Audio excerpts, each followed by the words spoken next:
Hi everyone. Can you hear me? Yeah, thank you for coming. Sorry, have to move far away from here. So I think that there might be some quick updates before we get started with our Unity visitor today. So we have, I don't know how to say your names awesomely, Tommy Dang and Vinh from, I think, Texas Tech, Austin. We're going to show some of the work that they've been doing. And I know there are several people who are very interested in using Unity. So thank you guys for coming and sharing. Just a quick kind of update that there's this project updates, which we'd like everyone by the end of today, preferably you guys can do it kind of now. I'm going to share in the chat box, except for our guests. Our guests don't have to sign in and share. But there's a Google Doc that will collect all of everyone's progress and updates. And I don't know if Skylar is here. Skylar? Ashley's here. Oh yeah, Ashley, thank you. Would you be willing to talk a little bit about data collection? I don't know if now is a good time for that.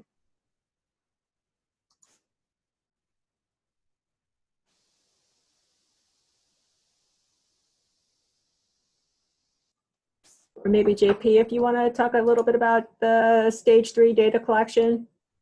Oh, I think we'll wait for Ashley a little bit. How's that? Okay. So we'll wait for Ashley to come back. In the meantime, yeah, thank you guys for updating. And I would love to hear what Tommy and I'm not going to say it right, Vinh have been working on. So you guys, yeah, I see that you shared your laptop. And if you unmute yourselves, I can unmute you too if you're not able to. And if you want to share with us what you guys have been working on, that'd be awesome.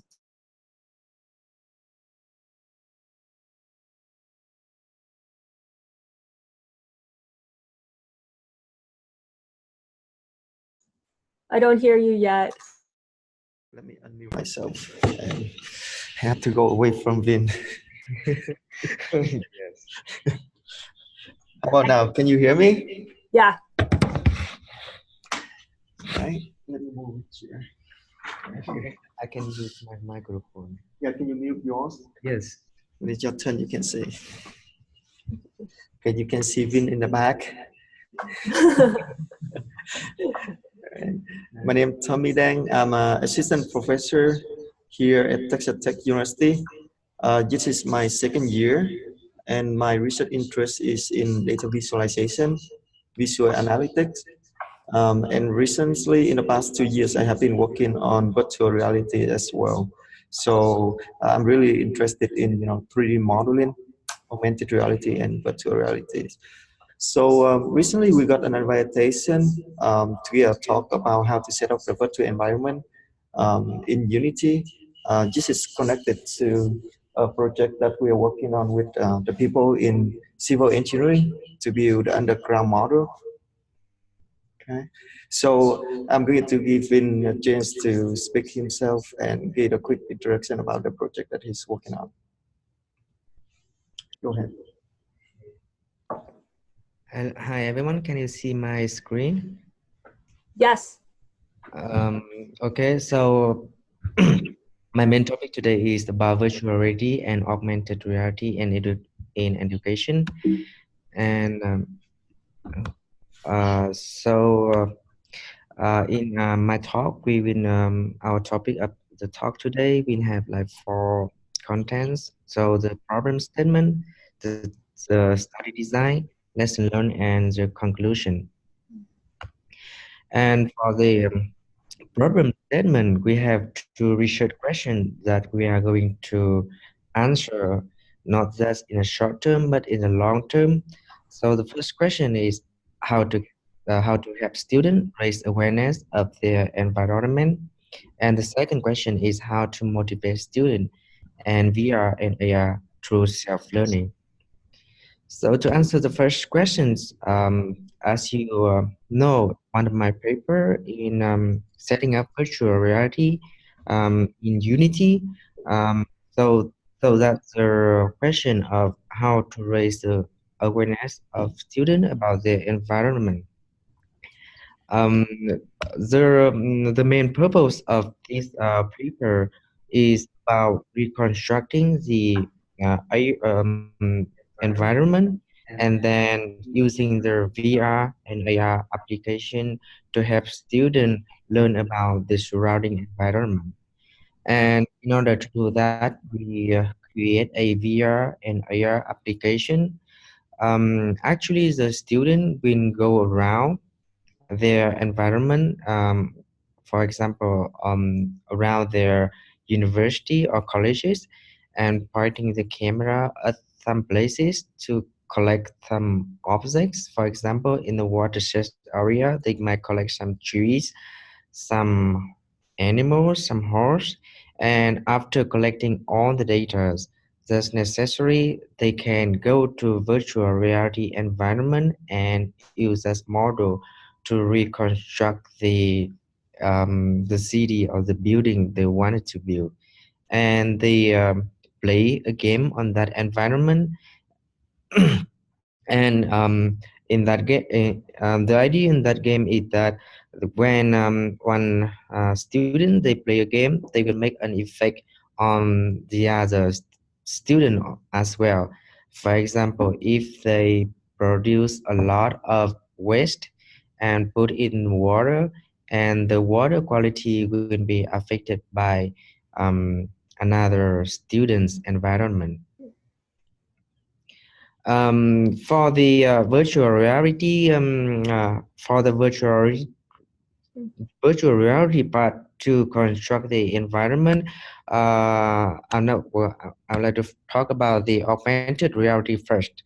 So the when students go out of the environment, we build and create a set of like a type of markers, and then we use the Vuforia library, which is a SDK library that is dedicated for augmented reality.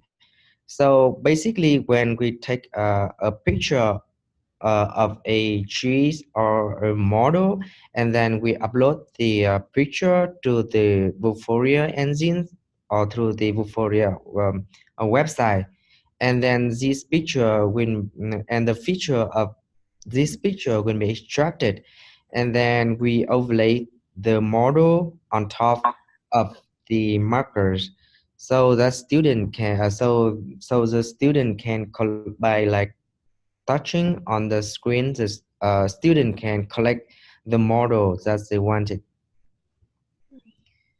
uh, and the second one is building the virtual reality. The biggest issue we faced on this environmental construction is the the surrounding environment. So actually, there are a lot of 3D modeling software over the internet, but the majority they use is for the city building. But for the environmental, there's not so many choices. So later on, we found the terrain.party, which is a website that allow you to capture the environment. And then when we go to the terrain party, and we go navigate to the places you want to rebuild the environment, and then you draw a rectangle, a square box rectangle on the left side on the screen, and then you exported this rectangle as a height map. And then we use Unity to import that heist map. The heist map is shown on the middle of the screen here, and then we use Unity to import this heist map to reconstruct the environment. And the next step is to like we texturing the height map with like some sample trees and building to make it more realistic. Um, So in this virtual reality environment, so actually the use in VR and AR mode, we use two scene. So one scene for VR, which use Vuforia library, and for the VR, we use virtual reality native package to build the environment. Uh, Beside from the first our research question to raise awareness of student about the environment, we also interested in how to motivate student in creating a virtual reality by themselves. We through a series of uh, application design. So this is a very tough question initially, because the biggest challenging for this second question is that a student initially they don't uh, they don't know too much about virtual reality, and especially when creating the understanding how to construct the model and then put this model into a VR environment. So we have a roadmap to in the classroom, and how to teach them from the beginning without knowing almost nothing, to the point so they can understand and create not just a model but also VR and AR application. So the first step, the first step, we begin with a web VR application by introducing. So the requirement of this website is that if require student to create a simple 3D model, very simple 3D model with basic navigation or in this and interaction in the scene. The purpose of this project is that students are able to create a simple 3D model with the basic like a Lego game that put the cube on the sphere on the rectangle together, and to provide a basic shape of the building without knowing too much about 3D modeling software. So for the web, for the Can I ask a quick question here? yes. Sorry, this is Combis from Cal State San Marcos. Yeah. So there are a variety of very, very simple modeling platforms that are out there, like Tinkercad, which are used for like elementary school students, very, very basic shape design. Have you explored using those types of very easy to get started modeling tools? Or right now, no, because our target, our goal is not about teaching 3D models. So we only try to teach them basic understanding of how models work and put it into virtual reality. Okay. So, So- I want Yeah. to comment here. Can you hear me? Hello, can you hear me? Yes. So in the web environment, we also have a similar package to build a basic geographic element based on some basic element like cube, rectangle, or sphere. So that's might be very similar to what you're talking about. But in the class, we was able to introduce package to the student and let them to customize or build those model by themselves. Okay, so for example, in that building, if we want to build a table, they would be able to use square, rectangle, or the cube stacked in on the top of each other to make the table. So this is aligned with what you're mentioning. So I've been using this program called Tinkercad for similar purpose. Mm-hmm. It might also be useful for some of the stuff that you're doing. Mm, Mm-hmm. yes. It's a web-based modeling platform, but it's very easy to use. Oh, Okay. okay. Yeah, Thank you. we'll take a look into that. But so far, we have been using A-frame for the same purpose. What is it called? So you can Oh, see on the next A-frame. slide. Yeah, we have a lot of web VR library available over there, and the most popular one is 3JS, but it's kind of um, complicated at the very beginning, and then we end up with using A-frame. That's simply putting um, a model positioning the model in the scene, and uh, that make it easier for student. This is Shirley. Can I ask a quick question? Yes. Can you hear me? Yeah.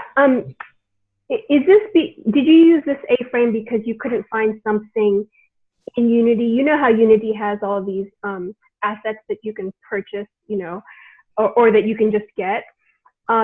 Were you unable to find something within Unity that would do this sort of this Lego put together kind of framework? Yeah, this type of question I will be answer at the end of the slide, because in the next slide we can talk about Unity. Okay, great. Thank you. But the nice thing of iframe is that it's naturally working with the web framework. So when we teach web VR, it's very easy to be incorporated A-frame into the web developing environment. So that's why they work together, and that's very easy. I see. Okay, thanks. Yeah. So this is the first step. We teach student basic the basic notion of 3D modeling, and then putting those model onto the website, so that they can share with everyone in their classroom. And the set on going to the higher step, when we know what model is and what is a web virtual reality is, we go to the second step, which involving in the second project that require more complex interaction and modeling. And then the second project, we focus on creating using software applications like Unity or Unreal engines to create a web VR and AR application. So we have in the second project, we have totally 14 project made by students, and most of the project uh, is in VR, and only 3 projects for AR. And the topic of the second project is about the water resources management.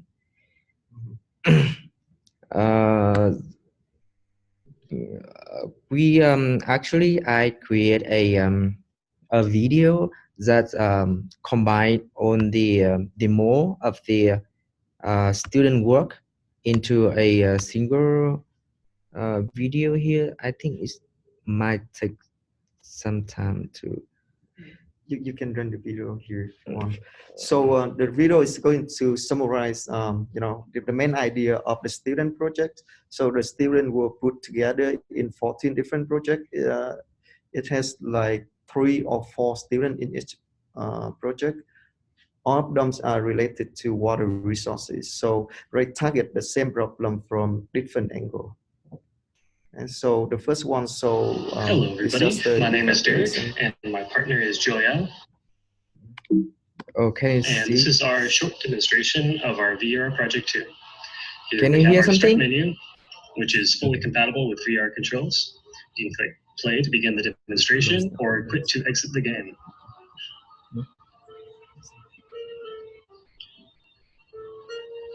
Let's get into it. Here we have our play space with our dynamic UI that is anchored to the left hand. We have a main menu button to return to the start menu, a begin operation, and our 3 build commands, which build 3 different levels of boats for the rescue. Here we have our resources bar, which can be used in exchange for building the units. Let's take a look around. Here we have our model town, which will be subject to the flooding after we begin the operation.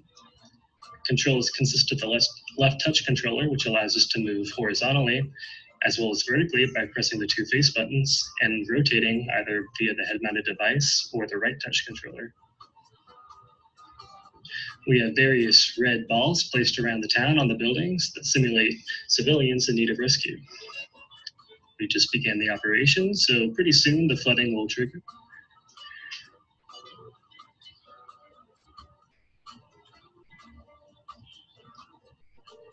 And there it goes.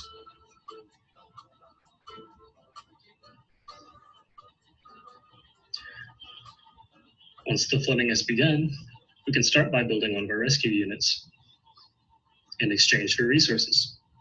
So let's build a level 1 rowboat, which costs a resource. And there it is, spawning out of our player base. And it will dynamically seek out the rescue targets, and after reaching them, retrieve them, which in turn adds a resource to the resource bar. Now, if you try and summon a boat without the sufficient resources, you will get an error message. So let's wait for our rescue unit to rescue a few more boats to get some more resources. Okay, can you see? Oh, can you see that?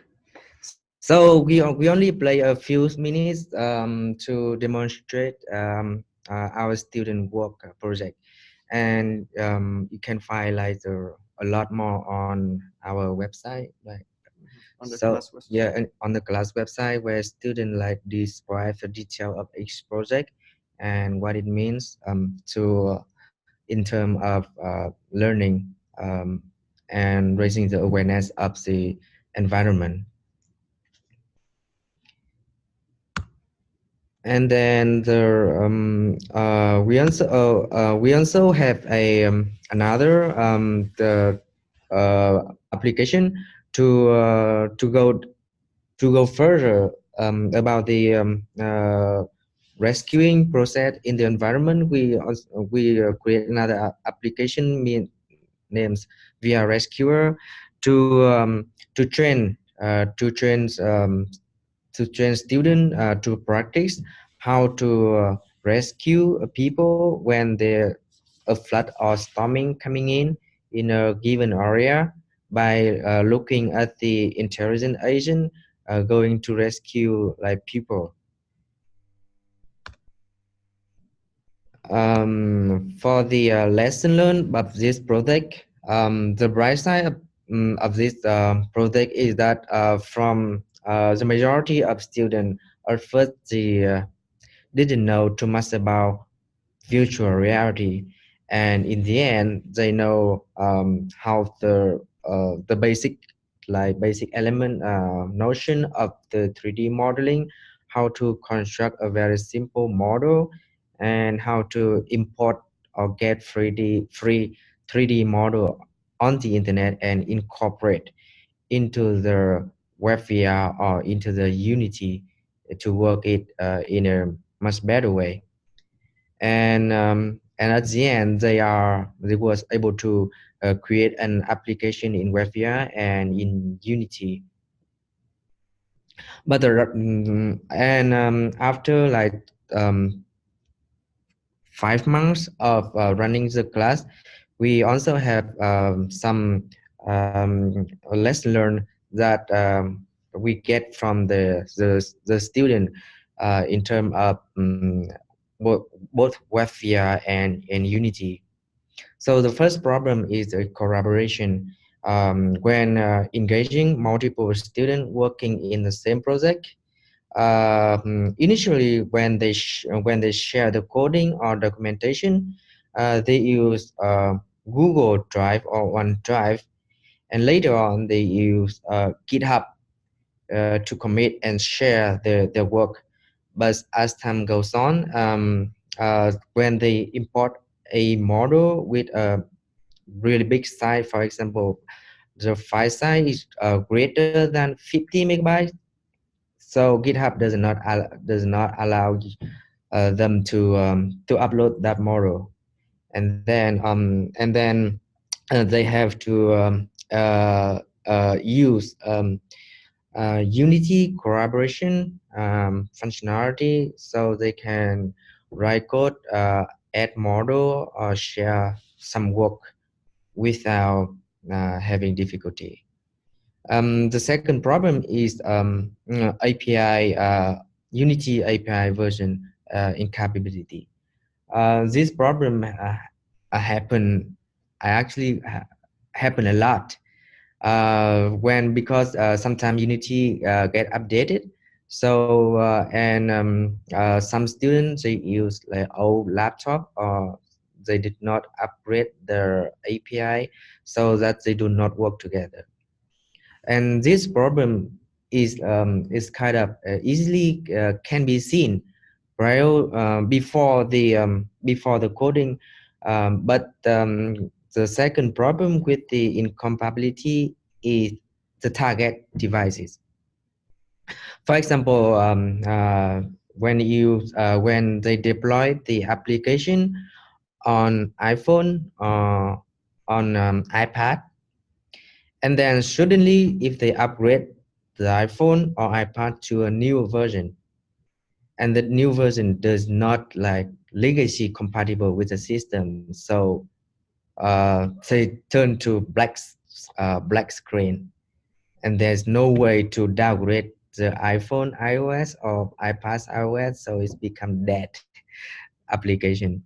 And then even with the full especially with the VR, especially with the AR application, when they use like Vuforia, or even with the latest supporting AR kit of the Apple, this sometimes happen with the target device. Okay, so I have a quick comment here that the problem that Vinh is explaining is only on Unity. So for the first project, when we ask the student to do in web VR, that's not going to be a problem, right? Because it just need the web browser, and that we can run. This can be Firefox, Google Chrome, doesn't matter. But we feel more comfortable when deploy web, VR on those platforms rather than using Unity. Okay. And return to the question that one of faculty asked earlier. So you're talking about building a model with other packages like Blender, right? So for the second project, students use Blender or some available model online in order to integrate it into the project. Okay. But for the web VR application for the first project, the main use for building the models is in a frame, and of course it can customize using that customize some existing model that we can download online. Okay, go ahead. And the third one is the lack of supporting hardware. So in our lab right now, we only have like two Oculus Rift to support students to test their application. And uh, for the Oculus Rift, I think that's fine. But for the deploying the VR application for Oculus Rift, it requires a very strong hardware support. For example, it requires a graphic card with at least 1060 graphic card. So that bring a lot of difficulty for student without like supporting hardware. So they have to turn off the Oculus Rift functionality, write the VR in plain code, and then later on they like active the Oculus Rift package later on, and then go to our lab and test the hardware, test the software application. And the next is the learning curve. As learning curve is the challenging for all students, because they say that, but they say that this is learning VR is tough, especially for create a new model when they know nothing and take a lot of time consuming. But in the end, they agree that um, uh, they can succeed for the creating using Unity to create an application. Is mostly positioning and like creating a 3D model that they have learned in the first project, in WebVR project, and that knowledge helped them a lot in creating a VR application in Unity. So they spend the majority of time in uh, writing the code and putting it together in a correct way. So the fifth challenge is about model and interaction. So this is very interesting. So I think it's very helpful for the future classroom, because when we teach a first project, a web VR project, all students at the very beginning, they are very excited when they can download a lot of free 3D model on the internet. They say, "Oh, I will like import a amazing model and put it in web VR, and I can build a beautiful house with a lot of texture, lighting, and material." And the result, they run the web VR, they all recognize that it slowed down the application a lot. And then when later on, when the building when they figure it out, okay, the more fidelity of the model they try to get, and the performance going in the reverse way. So knowing that in mind, when they go to project 2 and 3, they're not focusing on building a very fidelity model, and they try to minimize or using the model with the less face vertices to run faster.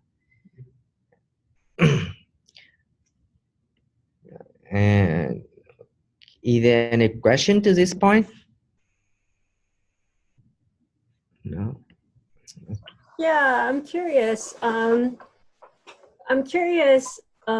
What you think the future of VR, AR will be in education. So a lot of the faculty of the CSU have been encouraged to incorporate technology in their teaching. And one of the things that this kind of work enables is we lack space, teaching space. And so they have virtual labs and this kind of environmental experience that you can get through this kind of virtual development. And I'm curious, so you showed kind of this emergency response, so there's that kind of training component. Do you see this as continuing to build and like your students going on to actually create content that can be used in education or by emergency responders? Mm-hmm. Yeah. Okay, so now one thing that we learned from the class is that, people have been talking about using VR in Unity, but the new trend right now is web VR. So the difference that we learn here is that, for web VR, it's very, lightweight, easy to develop, and easy to test, and easy to deploy, right? So my suggestion is that if you want to build, the simple prototype, that's going to be in web VR. that's a new technology, and it's very easy to carry around using your phone to show it right on your phone, using a Google Cardboard to put the viewer into the virtual environment. But for more complicated application, we need the better hardware, right? And we need we need to use Unity to have the real feeling of the virtual environment. So to me, like you can see, and so I'm just curious, like, do you see that students in like all these like introductory chem classes, hundreds of students kind of having this phone maybe, and like looking at some experiment and seeing some experiment take place without necessarily using chemicals? Like, do you see that that's possible in the future? Yeah, I think that's possible. And we actually did some testing on real students, high school students, for some of my quarter resource project. So very excited about that. And the nice thing about that is that we don't have to carry the server or Oculus around and deploy it on the phone, and we can use it. And of course, for the web VR or Google Cardboard, we cannot get the student to use it for more than 5 minutes because they get boring and they get disease, so easy. So they don't like the idea of using that for a long time. But for the lightweight testing, or just to show the prototype of the idea, I think that is the best platform right now. Yeah, I'm curious, Cambiz and JP, if you kind of see the same thing. So that helps me a lot in kind of thinking about where the future is going. Yeah, you got some questions on the chat, and I think, yeah, maybe the web VR sounds promising. Mm-hmm. Yeah, do you want to, can you bring those questions to the group? Or can I go to the chat box? Oh, JP, do you want me? I was asking you to do it. I think from Tume, she's asking, is there room for collaboration with other faculty who need simple Unity VR apps? Say, could a faculty suggest a student project for an app? I have a need for a variety of VR apps. They are simple to make. However, I do not have access to computer science students who know Unity. So is that the question for your faculty on campus, or is that for us? That's for you. Tume is here, so she can perhaps follow through. Okay. Yeah, she says it's for you. Sorry. Just okay. Let me see there. I think resources is what folks are trying to find, particularly resources that have low threshold for you that don't require heavy duty programming. That's what, including Dennis's comments. Do you have any web VR links? Web VR link?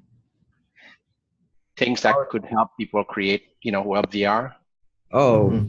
So you can put a link of A-frame. Right here, I think, let me see.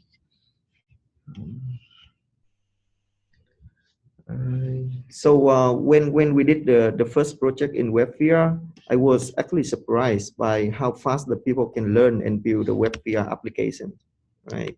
But when we get to the second project, when they have to do Unity in a group, actually a few students couldn't actually deploy or programming in Unity. And because it's require a lot of learning, they have to go through the long tutorial. So, but for the web VR application, most of them can finish on time. Some of them can make more, beautiful office or complicated houses, but most of them did the basic requirement that I have for the first project. So, for example, they create a web application, web VR application here on the link. With a very basic primitive shape, just like only cube, sphere, and some basic interaction. For example, you can control the light on the room, or control the blind right here. Okay. First, again. That's this is very simple tricks. If you go out, you can see that okay, that's only a cube, and you move with a black texture. And when you click and you move the cube down and click again, you move the cube up, and just look like a blank. That very interesting trick. Or you can like click on the TV, turn on, turn off something. They actually play in, a video there. So, or Right. a dynamic image. Yeah. And also some people put some picture on the windows. It look like we are looking to the outside, but it's actually static pictures right there. So students did some very intelligent trick to finish their project. But I say in the class that's the right thing to do, because the whole VR environment is a trick to the user, right? So you can put some trick like that in your virtual environment to make the people feel that's real. Right. We have some example right here. So I think you can put the link to the chat so everyone can experience this. I think folks were asking more like links that able to develop these sort of structures. That's what I was guessing. Maybe I'm wrong. Oh, A-frame. A-frame. Yeah. A-frame of 3D, yes. Okay. At the end of the talk, I would be able to share the slides. So yeah. if you guys interested into web VR, actually, I think Beth shared a few of those links. Yeah, right here. When we click on the A-frame,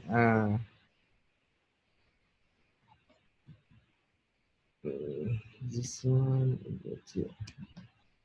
It looks like there was a wide variety of student output. So all of those rooms look totally different and totally personalized, individualized. That's right. Right. So this is the A-frame website. Just create a virtual web virtual already is super like simple. So for example, if you can see in the scene here, a few lines of code. If you want to create a box, you say that I need a box at position here and rotate and color, and that's it. And you want to table or something, a cylinder or a plane, and you put some simple HTML on the web. So they are very promising. They have a lot of examples on A-frame right here. Can I ask, how good is A-frame in making natural, more natural structures? In other words, like trees and hills and things like that, as opposed to architectural structures? Well, you can do that. You can do that. That's easy. Okay, cool. Yeah, but the problem with that is that it's need to render everything on your browser. Okay, so if you try to make so complicated with a lot of faces to render, it will slow down your browser, and you wouldn't get it at the speed that you want. Okay, so just do it at the level that you feel comfortable.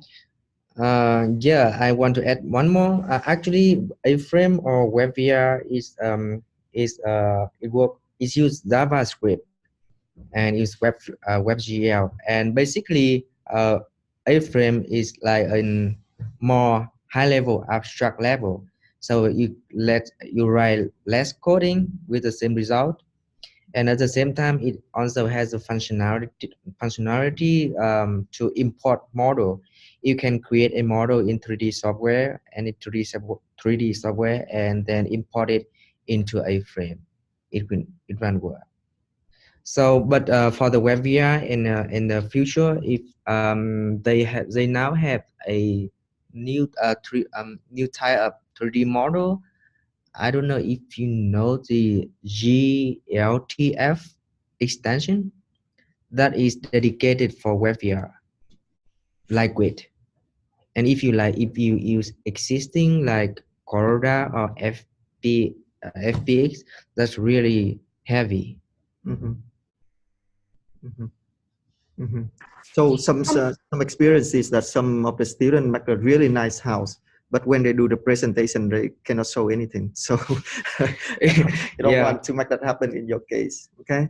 So I just share you another link that we use WebVR to visualize, you know, the high performance computing system.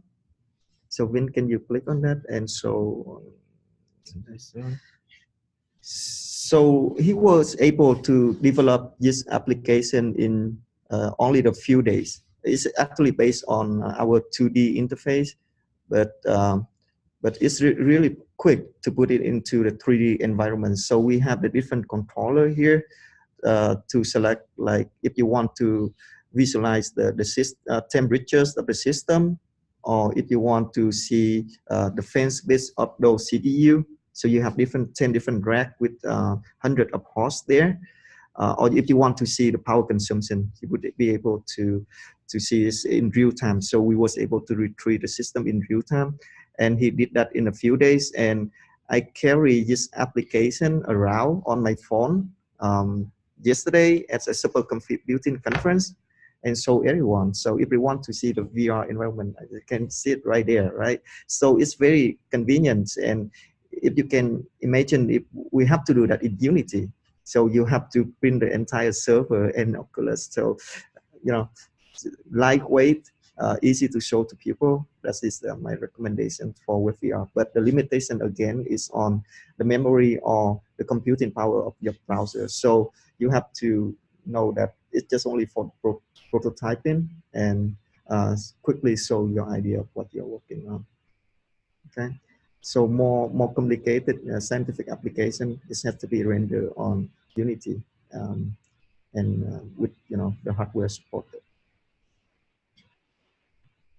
And so for the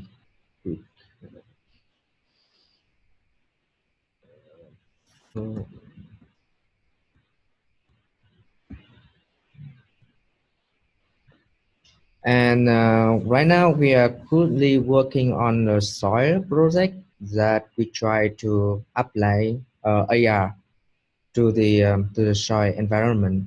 So the basic idea is that when someone in the lab going out to get the sample of the soil, so they take a picture of the soil, and that picture will be sent back to the center, and we use data to analyze the component of the soils, and then we send back the data to the person who collects the data, and then he can use like direct phone and can see the component of the soil. So every day, right? The soil scientists go to the field, shooting the gun out, actually dig into the soil, spend hours dig into the soil, and then shoot the gun into the soil and measure some chemical elements.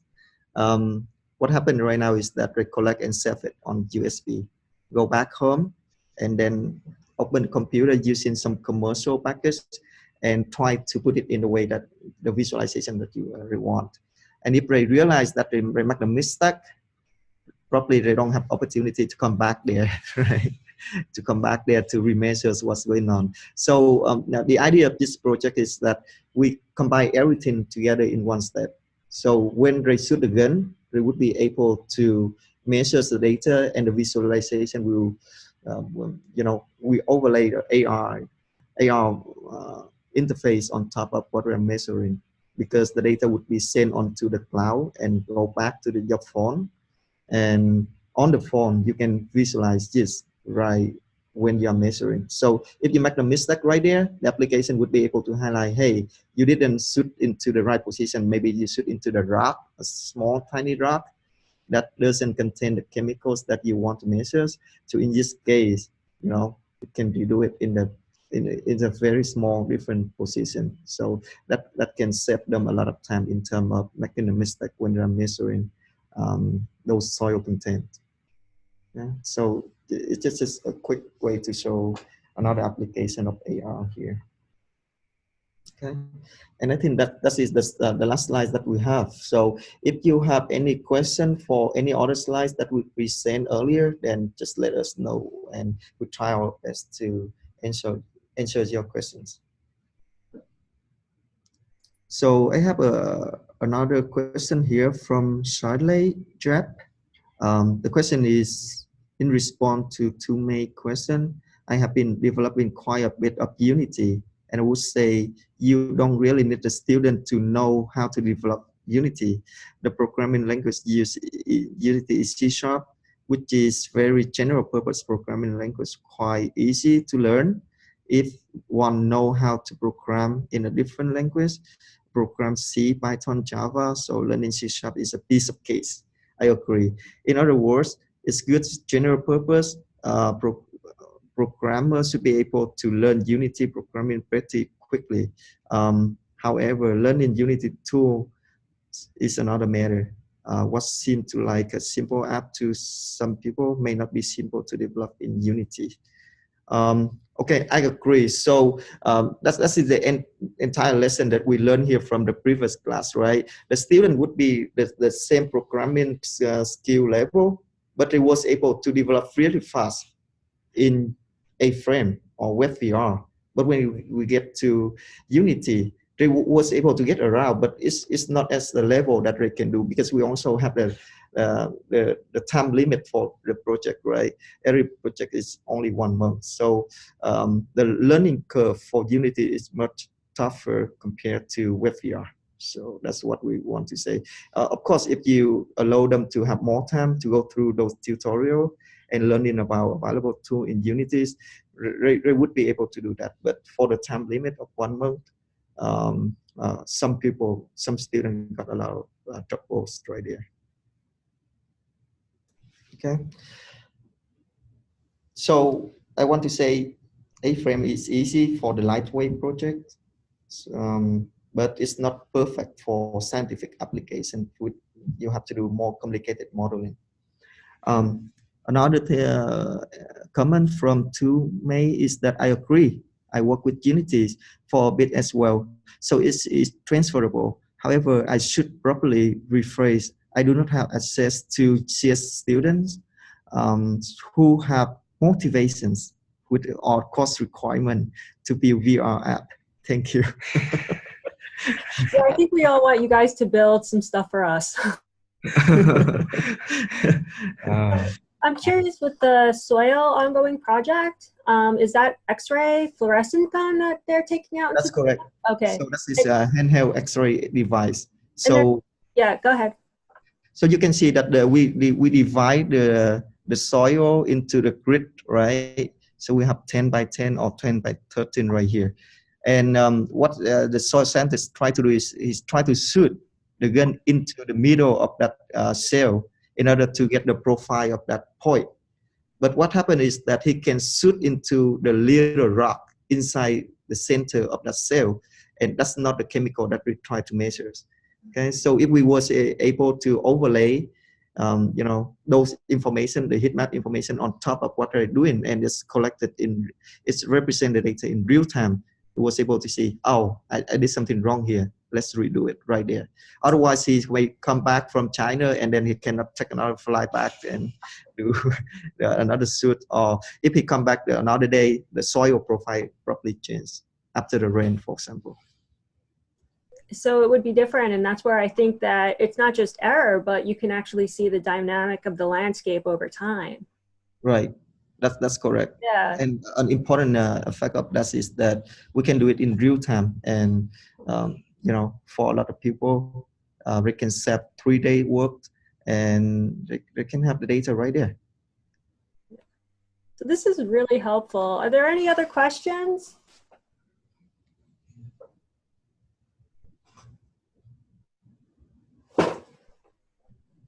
And by the way, for this project, we have been talking with the, you know, Olympus, the producers of those X-ray handheld device. Yeah. We was very, very excited about this idea because their direction is moving towards, you know, the cloud storage, right? So when you shoot a gun, the data should be on the cloud. And now what's the next step? Why don't we bring those data back to the phone when, soil scientist is doing the work? So that is a very interesting idea that we probably will have some more collaboration with industry on that. Yeah, and I was curious, I know that there are these models. I'm not a computer scientist, or I'm not really good with computer. So I'm curious, there was the Google Tango that was kind of collecting the 3D, so the spatial kind of dimensions of a room or something. Is that something that you could pair with the web VR? Like, let's say instead of creating a room, I want to actually get maybe like the soil profile. Could I get the 3D of the soil profile and then put that into the VR and use that? Yeah, I saw those applications like the president's scan, right? So for new president, they can sit on the chair and they do that, the 3D scan and reconstruct that the model of president. So that's kind of popular, but for web VR, it is pretty new. I'm not so sure about the capability that they can do that right now, but the technology is out there. And I'm curious what you guys will be working on in the future. For the futures on this project. So as we introduce on ongoing projects that we have here, we really focus on the VR environment for soil science, for civil engineering to do 3D reconstruction. So for example, the project that I'm introducing is for soil scientists. Another project that we're working on is for underground water. You would be able to see water flow or pollution, how it's expressed over time, which you don't have the chance to see it because you cannot go underground, right? So building the VR environment for those projects is a very exciting idea to see the dynamic features of what's going on underground. Air quality is another example that we can do VR or AR on it. Another one is I just go give an example of doing VR or AR of a high performance computing center. So you can imagine that the system administrator going into the lab room with the phone, and he would be able to see what's going on inside those computers. They can see the fan, the temperatures, everything is open in the windows for them to see. Though that's the exciting opportunities as well. Yeah, I love what you guys are doing. I think that we want you to create or help us create lessons for students too. Okay. So, because we did a bit research about innovative lab that you're having. So, can you give me a quick overview of what's the idea of? Well, you just gave me a bunch of new ideas. Yeah, no, I think what you guys are doing is definitely needed. I think in seeing the environment in that way. But also there are a lot of students who we miss out in STEM education because we either don't have enough classroom capacity. And so there's this movement towards, okay, well, let's say that we can't just put students in the lab anymore every single day. Can we actually put some of that content online or in some kind of virtual reality context? And actually, the virtual reality to me, like this is a soil profile, that's actually more real than me bringing samples back to them and seeing the bag of the sample and not really having it in context of the field. So I think that there's a lot of pairing that is in the future of education and the virtual reality, what you guys are working on, as well as the science. Like I totally love the science, what you guys are doing. But I think there's Labster and Cambies and JP and Dennis might talk more, and Shirley too, about this. There are efforts kind of like almost Vanderbilt was doing, kind of the Army, the soldier, kind of real-time virtual, where are they, who shot what kind of thing, just kind of an educational context, not people dying or necessarily like that. But how can people learn using virtual reality instead of traditional type of educational classroom? That's right. That's right. We can also see, vision a strong link between VR and educations, and that's what we are targeting right now. That's why we have the water educations, water resources, and then put it in the VR environment. Because at the beginning, students will be very interested to the virtual reality. They want to try it, But try in and have fun is different story than, you know, having some education level inside what we're playing. So the more level education that we put into those would be really helpful to educate, you know, younger students, Yeah. right? And also Dennis has a question. He's interested in linking AR, VR to IoT and AI.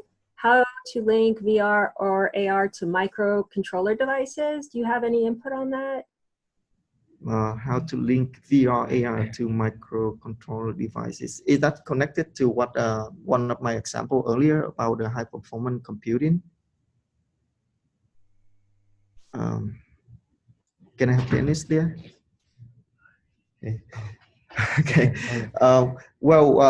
Just a quick answer on that, because we have to give the room to other people.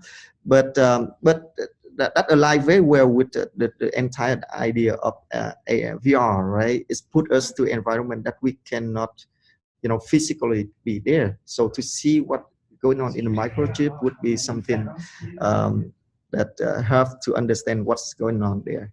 And yeah, so I want to just thank you guys. I know that people are kind of coming in and out.